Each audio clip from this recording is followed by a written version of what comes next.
قال اللہ تعالی فی القرآن المجید والفرقان الحمید وما خلقت الجن والانس الا لیعبدون صدق اللہ العظیم۔ اللہ تعالیٰ فرماتے ہیں میں نے انسانوں اور جنوں کو جنات کو اپنی عبادت کے لیے پیدا فرمایا۔ اب عبادت کیسے کرنی ہے اور یہ عبادت ہمیں کون سکھائے گا، اور ہم سے پہلے قوموں کو یہ عبادت کس نے سکھایا، اس کے لیے اللہ تعالیٰ نے کم و بیش 1,24,000 انبیاء اس دنیا میں بھیجے۔ اب انبیاء کتنے اس دنیا میں آئے؟ قرآن پاک میں کچھ انبیاء کا ذکر ہے اور احادیث میں کچھ انبیاء کا ذکر ہے۔ اس کا علم دنیا میں کسی کے پاس نہیں ہے، اس کا علم صرف اللہ کو ہے۔ البتہ ایک روایت میں ہے کہ ابو ذر غفاری نے حضور صلی اللہ علیہ وسلم سے پوچھا کہ اس دنیا میں کتنے انبیاء آئے ہیں؟ رسول اللہ صلی اللہ علیہ وسلم نے فرمایا کہ کم و بیش 1,24,000 انبیاء اس دنیا میں آئے ہیں۔ حضرت آدم علیہ السلام سے لے کر حضور صلی اللہ علیہ وسلم تک 1,24,000 انبیاء کم و بیش اس دنیا میں آئے ہیں۔ اب یہ انبیاء اپنی امتوں کے ہدایت کے لیے بھیجے گئے ہیں کہ ان کو سیدھی راہ دکھائیں۔ اور آپ نے سنا ہوگا کہ بنی اسرائیل، اور قرآن پاک میں بھی ان کا ذکر ہے۔ یہ بنی اسرائیل کون ہے؟ اسرائیل جو ہے وہ کہا جاتا ہے حضرت یعقوب علیہ السلام کو، اور بنی اسرائیل جو ہے وہ ان کی اولاد ہے۔ یعنی بنی اسرائیل میں پہلا نبی وہ حضرت یوسف علیہ السلام ہے، اور یہ سلسلہ چلتے چلتے حضرت عیسیٰ علیہ السلام پر اس کا اختتام ہوتا ہے کہ بنی اسرائیل کا پہلا نبی حضرت یوسف علیہ السلام ہے اور آخری نبی حضرت عیسیٰ علیہ السلام ہے۔ یعنی حضور صلی اللہ علیہ وسلم سے پہلے آخری نبی وہ حضرت عیسیٰ علیہ السلام ہے۔ تو اب حضرت عیسیٰ علیہ السلام کی سیرت کی طرف چلتے ہیں کہ اس کے پیدائش اور حضرت مریم کی پیدائش یہ کیسے ہوئے۔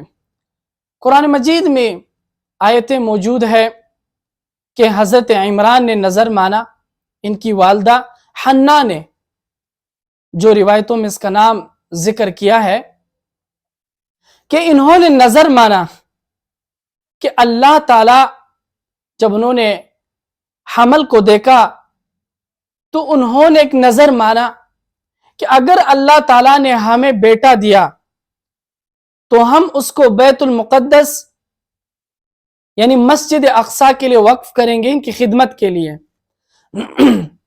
تو انہوں نے یہ نظر مانا، اور بعد میں جب پیدائش ہوئی تو انہوں نے بیٹا مانگا تھا اللہ سے، لیکن وہ بیٹی اللہ تعالیٰ نے انہیں عطا کی، یعنی حضرت مریم علیہ السلام انہیں عطا کی۔ اب یہاں یہ لوگ مایوس ہو گئے اور کچھ ایسے کہا کہ یا اللہ، ہم نے یہ نظر مانا تھا کہ اگر اللہ نے ہمیں بیٹا دیا تو ہم بیت المقدس کی خدمت کے لیے اس کو وقف کریں گے، وہ دین کے لیے ہم اسے وقف کر دیں گے۔ محررہ کا لفظ جو ذکر کیا کہ یعنی اسے آزاد کریں گے، وقف کریں گے، تو وہ بیٹی اللہ تعالیٰ نے عطا کی۔ تو انہوں نے بہت اصرار کیا اور اللہ تعالیٰ سے مانگا کہ یا اللہ، ہم تو اسے وہاں لگانا چاہتے تھے لیکن یہ بیٹی ہوئی۔ اب اللہ تعالیٰ نے جب ان کو دیکھا تو کہا کہ آپ فکر نہ کریں، فتقبل منا فتقبلها ربها بقبول حسن، ہم اسے بھی قبول کریں گے۔ یعنی وہ حیران ہوئے کہ بیت المقدس کے لیے مردوں کو قبول کیا جاتا ہے، عورتوں کو نہیں۔ اب وہاں مرد ہی خدمت کرتے ہیں، عورتیں نہیں کرتے، تو لیکن اللہ نے کہا کہ یہ بھی قبول ہوئے گی، فتقبلها ربها بقبول حسن، یہ آیت نازل ہوئی۔ تو انہوں نے جب اس کا ذکر ہوا تو اب یہ قبول ہو گئی بیت المقدس کے لیے۔ اب بات چلی اس کی کفالت کی، کب کفالت کون کرے اس کی؟ تو حضرت زکریا علیہ السلام جو اس وقت بیت المقدس کے خادم تھے، انچارج تھے، انہوں نے کہا کہ میں رشتے میں اس کا خالو لگتا ہوں اور میرا ان کے ساتھ قریبی رشتہ ہے، لہٰذا میں ہی ان کی خدمت کروں گا، یعنی اس کی کفالت میں کروں گا۔ تو بنی اسرائیل کے علماء اور بھی تھے، انہوں نے کہا کہ ہم آپ کو اجازت نہیں دیں گے، البتہ قرہ ڈالتے ہیں، قرآن اندازی کرتے ہیں، اب جس کے بھی حصے میں آیا تو وہی اس کی کفالت وہ شخص کرے گا۔ اب انہوں نے، روایت میں آتا ہے کہ کچھ قلم جو ہے وہ پانی کے اندر ڈال دیے کہ جو قلم اوپر آئے تو پھر وہ ہی اس کی کفالت کرے گا۔ حضرت زکریا علیہ السلام کا قلم اوپر آیا اور انہوں نے اس کی کفالت شروع کی۔ اب مسجد اقصی میں ایک حجرے تھے، ایک حجرہ خالی کروایا اور اس میں حضرت مریم علیہ السلام کی کفالت شروع ہوئی اور وہاں ان کو رکھا، البتہ وہ بڑی ہو گئی۔ اس کے ساتھ حضرت زکریا علیہ السلام کی زوجہ بھی تھی، تو حضرت زکریا علیہ السلام جب بھی وہاں جاتے تو دیکھتے تھے کہ وہاں بے موسم کے پھل موجود ہے، یعنی گرمی میں سردی کا پھل اور سردی کے موسم میں گرمی کا پھل۔ وہ بڑے حیران ہوئے اور کہا کہ یہ کیا ماجرا ہے؟ تو انہوں نے کہا کہ یہ اللہ کی جانب سے ہے۔ تو حضرت زکریا علیہ السلام نے دعا مانگا کہ یا اللہ، آپ اس چیز پر قادر ہے کہ آپ بغیر موسم کے پھل دے سکتے ہیں، تو آپ اس چیز پر بھی قادر ہیں کہ آپ مجھے اس بڑھاپے کی عمر میں آپ مجھے بیٹا عطا کر دے۔ تو اللہ تعالیٰ نے اس کی دعا قبول کی اور اسے اللہ تعالیٰ نے بیٹا دیا، جو کہ حضرت یحییٰ علیہ السلام بعد میں جا کر وہ بھی نبی بنے۔ اچھا، اب حضرت مریم علیہ السلام یہاں بڑی ہوئی اور اپنے کمرے میں موجود ہے۔ اب حضرت مریم علیہ السلام کا زہد اور تقوی یہاں مشہور ہو گیا کہ مریم اتنی نیک ہے، اتنی تقویدار ہے۔ لوگوں میں یہ بات پھیل گئی تو دیکھا کہ ایک بندہ کمرے میں داخل ہوتا ہے اور کمرہ بھی بند ہے۔ حضرت مریم وہ حیران ہوئی، انہوں نے کہا کہ کمرہ بھی بند ہے، نہ میں نے کمرہ کھولا ہے اور اس طرح کوئی ترتیب نہیں ہے، آپ اندر کس طرح آئے؟ تو وہ انسانی شکل میں ایک فرشتہ تھا، وہ کہنے لگا کہ میں انسان نہیں ہوں بلکہ ایک فرشتہ ہوں۔ تو حضرت مریم علیہ السلام انہوں نے کہا کہ اب کیا آپ کہنا چاہتے ہو؟ کہا کہ میں اللہ کا حکم لایا ہوں اور میں آپ کو بیٹا دینا چاہتا ہوں۔ حضرت مریم حیران ہوئی کہ نہ میں نے شادی کی ہے، نہ میں کوئی ایسی غلط عورت ہوں، پھر میرا بیٹا کیسے ہوگا؟ تو جس طرح اللہ تعالی حضرت آدم علیہ السلام کو ماں باپ کے بغیر پیدا کر سکتا ہے، اس پر قادر ہے، حضرت حوا کو ماں کے بغیر پیدا کر سکتا ہے، اس پر قادر ہے، تو حضرت عیسیٰ علیہ السلام کو بغیر باپ کے بھی پیدا کر سکتا ہے، اللہ اس پر بھی قادر ہے۔ البتہ انہوں نے اس کے گریبان میں پھونک ماری اور وہ حاملہ ہو گئی۔ اب یہاں حضرت مریم علیہ السلام بہت پریشان تھی، تو حضرت مریم علیہ السلام کو حکم ہوا اللہ کی جانب سے کہ آپ ایک ایسے جگہ پر چلی جائے، یہاں سے چلی جائے۔ وہ ایک نامعلوم مقام پر چلی گئی اور وہاں ایک فرشتہ آیا اور انہوں نے کہا کہ یہ آپ کے پیچھے ایک کھجور کا درخت ہے اور ایک نہر ہے، اس نہر سے آپ پانی پیے، اور جو کھجور کا درخت ہے اس سے آپ کھجوری لیں، کھجور جو ہے وہ اس درخت کو ہلائے، اور کھجور جو ہے گریں گے وہ آپ بھی، آپ کے لیے اور آپ کے بچے کے لیے انتہائی مفید ہے، یہ آپ کی غذا ہے۔ تو البتہ انہوں نے اسی طرح کیا اور کرتے۔ اب یہاں پیدائش کا وقت قریب ہوا، اور اللہ تعالیٰ نے حضرت مریم کو عیسیٰ علیہ السلام کی پیدائش کا بندوبست کیا، اور عیسیٰ علیہ السلام پیدا ہوئے، اس دنیا میں آئے۔ اب مریم علیہ السلام اس سے بھی زیادہ پریشان ہوئی کہ اب میں اس قوم کو کیا جواب دوں گی، وہاں تو میرے زہد اور تقوی کے چرچے تھے، اور وہ لوگ یہ کہتے تھے کہ مریم اتنی تقویدار ہے، اور دنیا میں اس طرح کا کوئی معاملہ بھی نہیں ہے، دو بندے ملتے ہیں تو پھر بعد میں جا کر اللہ ان کو بیٹا دیتا ہے، لیکن یہ کیسے پیدا ہوا؟ اب اللہ نے حضرت مریم علیہ السلام کو حکم دیا کہ آپ اپنی قوم کی طرف چلی جائے۔ اب مریم علیہ السلام اپنی قوم کی طرف آئی۔ جب یہاں آئی، یہاں کے لوگوں نے تنگ کیا اور کہا کہ یا اخت ہارون ما کان ابوک امرأ سوء وما کانت امک بغیہ، اے ہارون کی بہن آپ نے یہ کیا کیا؟ یعنی نہ آپ کا باپ اس طرح آدمی ہے، نہ آپ کی ماں اس طرح کی عورت ہے، آپ نے یہ حرکت کیسے کی؟ اب اللہ تعالیٰ نے حضرت مریم علیہ السلام کو کہا کہ جب آپ وہاں چلی جائے تو آپ نے بات نہیں کرنی ہے۔ پہلے قوموں کا روزہ اس طرح ہوتا تھا کہ اس قوم میں جب روزہ رکھا جاتا تو بات بھی منع تھی۔ البتہ حضرت مریم علیہ السلام نے کچھ بھی نہیں کہا، بلکہ فَأَشَارَتْ إِلَيْهِ، اس بچے کی طرف اشارہ کیا۔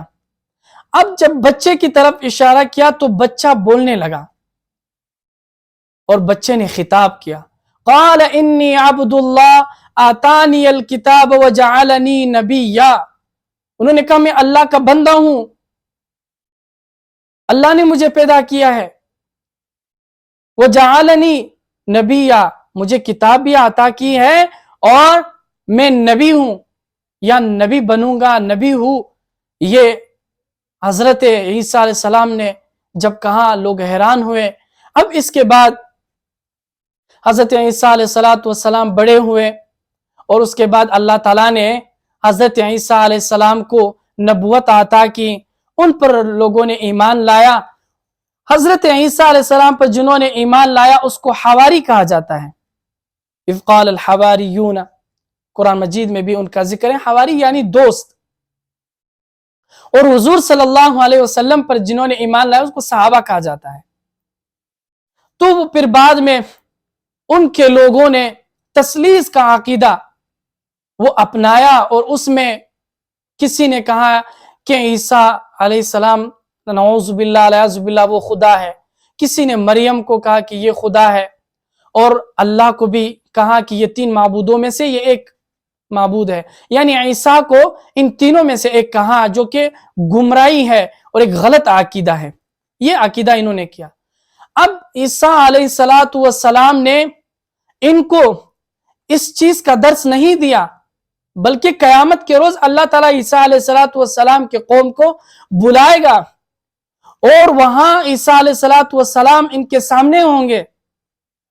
اللہ ان سے پوچھے گا کہ کیا آپ نے ان کو کہا تھا، قرآن مجید میں آیت موجود ہے کہ کیا آپ نے ان کو کہا تھا کہ مجھے میری عبادت کرو یا مجھے معبود مان لو یا میری ماں کو؟